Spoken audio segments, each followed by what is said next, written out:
ये माँ आपकी हैं? हाँ जी। तो आप अपनी माँ को वृद्धाश्रम छोड़ने आए हैं, क्यों? हाँ जी, मेरी पत्नी की तबीयत सही नहीं है 1.5 साल से। तो पत्नी की तबीयत सही नहीं है तो माँ की तबीयत कौन सी अच्छी है? उसकी दिमागी हालत सही नहीं है, आपस में रोज झगड़ा होता है। तो आप अपनी पत्नी को लेके आते ना वृद्धाश्रम, उसकी दिमागी हालत नहीं अच्छी तो उसको रखते हम वृद्धाश्रम में, अपनी माँ को क्यों लेके आ गए? आई भी हो भी। तो क्या आप अपनी वृद्ध माँ को वृद्धाश्रम में रख के जा रहे हैं तो क्या ये सही है? आपके बच्चे क्या सीखेंगे इससे? कल आपके बच्चे, आप कितने बच्चे हैं आपके? ये तो हमारे खाना ही जाने जी, क्या हूँ मैं इस स्थिति में, मेरी हालत क्या है इस टाइम, मैं क्या हूँ, क्या कर रहा हूँ। अच्छा ये बताइए, जब आप छोटे थे तब आपकी माँ आपकी सेवा करती थी, नहलाना धुलाना तेल मालिश सब किया? फिर अब माँ बूढ़ी होगी तो क्या उनकी सेवा करना आपकी जिम्मेदारी नहीं है? हम इनके रिश्ते में क्या लगते हैं? जब हम बिना लगे कुछ बिना खून का रिश्ता कि हम सेवा कर रहे हैं, तो आप तो खुद की सगी औलाद हो, आपको तो सेवा करना चाहिए। कल आपका बेटा आपको बाहर निकाले, फिर कल आपकी जो पत्नी कहाँ, आपकी पत्नी कहाँ है? वो चल नहीं पाती, बिना सारे चल नहीं पाती। आपके और 2 भाई हैं, तो क्या उन भाइयों के पास एक माँ को खिलाने को रोटी नहीं है? उन भाइयों ने मना कर दिया है। हाँ? मना कर दिया उन्होंने मना कर दिया? हाँ, हमारे घर पारी जरूरत नहीं है। आपके भाई ने मना कर दिया कि माँ को घर लाने की जरूरत नहीं है? नहीं, वो अलग रहते हैं। नहीं, अलग रहते हैं तो माँ की सेवा तो कर सकते हैं ना, वो भाई 2 लोग मिलकर नहीं कर सकते एक माँ की सेवा? नहीं, वो मना कर दिया उन्होंने। देखो जरा, एक माँ ने 3 बच्चों को पाल पोस के बड़ा कर दिया, इतना योग्य बना दिया, पर तीनों मिलकर एक माँ की सेवा इस उम्र में नहीं कर पाते जब माँ जिंदगी के आखिरी पड़ाव में। और आप अपनी माँ को लेके आगे वृद्धाश्रम, कभी सोचा भी नहीं कि आप ये सही करने जा रहे हैं या गलत करें? हमें कोई दिक्कत नहीं है, ये दास अनिरुद्ध तो माँ की सेवा, 3 बेटे आप हैं, 4था बेटा ये दास बन के सेवा करेगा, हम तो करेंगे, हमें आपत्ति नहीं है। पर आप अपने हृदय से पूछिए कि आप ये सही कर रहे हैं, अपनी माँ को वृद्धाश्रम छोड़ के जा रहे हैं, सही है? पढ़े लिखे तो होंगे आप, क्या ये शोभनीय है? भैया आपसे सवाल है, क्या आप अपनी माँ के साथ अन्याय कर रहे हैं? ऐसी भी क्या मजबूरी है कि आप अपनी माँ की सेवा नहीं कर सकते? अरे जिस माँ ने आपको अपनी गोद में लिटा करके अपना आंचल का दूध पिलाया है, जिसने आपकी तेल मालिश की है, उंगली पकड़कर आप सबसे पहले अपनी माँ की ही चले होंगे, और आज आप इतने भी कमजोर नहीं है कि आप अपनी पत्नी और अपनी माँ का ख्याल ना रख पाए।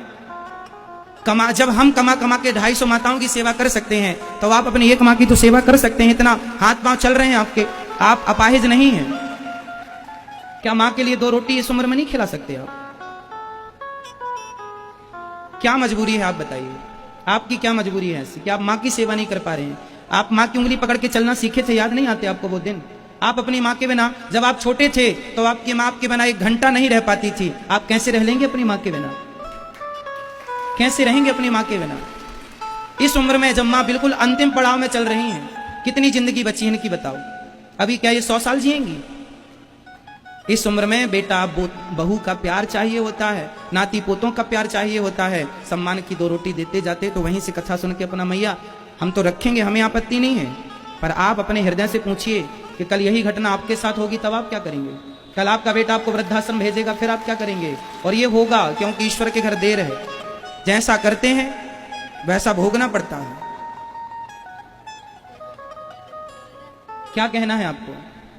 एक पिछले वाले बेटे ने कहा है, अगर मेरे को ना तो मुझे फोन करने की जरूरत है और ना मेरे घर पे आने की जरूरत है, मेरे घर में झगड़ा होता है तुम्हारे आने से। बेटे ने कहा? हाँ जी, पिछले इसके छोटे बच्चे बड़े भाई ने। और कोई मुझे रखने को तैयार नहीं है, ये है मुझे काम नहीं करता, कार्य नहीं करता, ये सब कुछ नहीं है। इसकी बीवी है जावे आप आई जाएगी, तबीयत खराब हो रही है उसकी। तो उसने पिछले वाले लड़के ने 50,000 रुपये इसकी बीवी के ऊपर लगाया अस्पताल में जगाधरी में। तो उसने कह रहा मैंने 1 लाख बोला तेरे पैर पे लगा, तेरे पैर का प्रेशर हुआ था, और 50,000 के ऊपर लगा। ATM ले लिया मेरे से।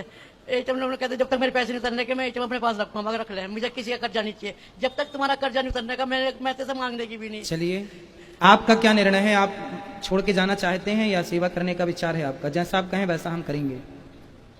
क्या मन है आपका? छोड़ के जाने विचार है। छोड़ के जाएंगे? हाँ जी,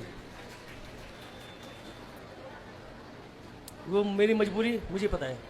आपकी क्या मजबूरी है बताइए तो सही, शायद हम उसमें आपकी कोई मदद कर सके। मैं नहीं बता सकता, ये बहुत मजबूरी है मेरी, मैं बता नहीं सकता। तो माँ आपको कोई गालियां देती हैं, डांटती हैं क्या माँ आपको? आपकी पत्नी से लड़ाई होती है माँ की? माँ की झगड़ा होता है, माँ का और पत्नी का आपकी झगड़ा होता है, सास बहू का झगड़ा होता है। आज वो उसको दिमाग में ही नहीं आता है, ये सास है मेरी, वो मुझसे ऐसी झगड़ करती है, लड़की से ऐसी बोलती है। तो आपकी पत्नी आपसे भी झगड़ा करती है? हाँ जी, लड़की से भी बोलती है। तो आपकी माँ से भी करती है? बराबर, उसको ये नहीं पता। तो फिर उसे भी वृद्धाश्रम भेजो ना, उसे अपने संग रखेंगे माँ को वृद्धाश्रम। उनको भी छोड़ देना, हम उनकी भी कर लेंगे सेवा। बस मैं तो दोनों को ले गया हूँ।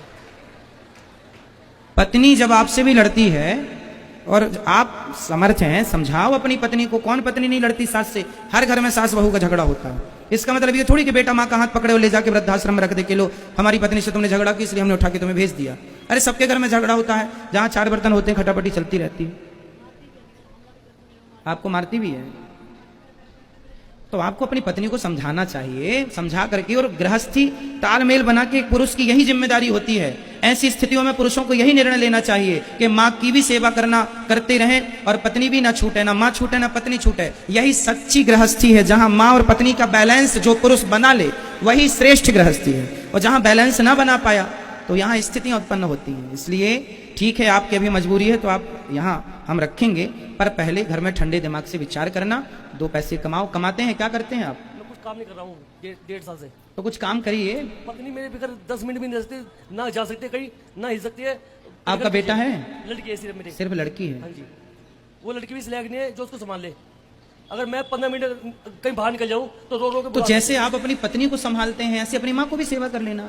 जब हम कर रहे हैं सैकड़ों माओं की, तो आप 2 की नहीं कर सकते। चलो आप ठीक है, पति धर्म निभा रहे हैं कि मेरी पत्नी मेरे बिना 10 मिनट भी नहीं रह सकती। तो जब आप इतने अच्छे पति हैं तो जितने अच्छे पति हैं उतने अच्छे पुत्र भी बन जाइए ना, उतने अच्छे पुत्र भी बन जाइए। अब माँ की इच्छा है जो। महाराज जी मेरे पे काम नहीं होता। मुझे 4 बजे उठ के खाना बनाना पड़ा है, बर्तन मांजने पड़ा है, झाड़ू लगानी पड़ा है। मेरे पे काम होने की व्यवस्था नहीं, मेरे पे खड़ा नहीं हो जाता। मेरा पैर ऑपरेशन हो रखा है। मेरी उम्र काम करने की नहीं है। बिल्कुल नहीं है आपकी उम्र काम करने की। मेरे हाथ पैर कांपते हैं। तो घर का सारा काम इनकी बेटी है, वो थोड़ा संभाल कोई नहीं लेगी। करता जी, कोई नहीं करता। तो आपकी बेटी आपको पानी भी नहीं देती, आपके साथ नहीं देती, क्यों? कैसी बेटी है? गुरु जी मैं तो मेरी ये प्रार्थना है आपसे, अगर कल को मैं मर भी जाती हूँ तो यही मरूँ, मुझे इनको खबर मत देना, इनको तीनों को कोई खबर मत देना।